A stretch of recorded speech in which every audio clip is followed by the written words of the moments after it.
ឈើដុះលើភ្នំជំរុំបាក់សីឈើដុះក្នុងព្រៃជំរុំរគាឈើដុះក្នុងទឹកជំរុំមច្ឆាឈើដុះក្នុងផ្សារបងអួតទេសចរឈើសាងផ្ទះធំជំរុំអ្នកមានខ្ទមតូចគៀនជំរុំអ្នកក្រសាងកុដិអារាមជំរុំអ្នកធម៌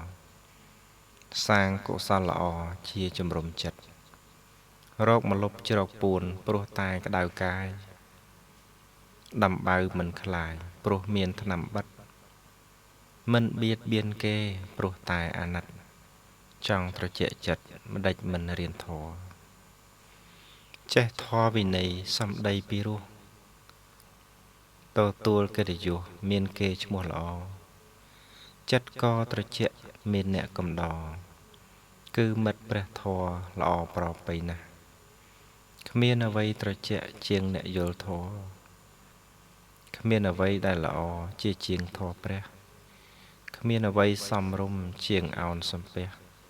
បើជ្រកក្នុងផ្ទះជំរះចិត្តផង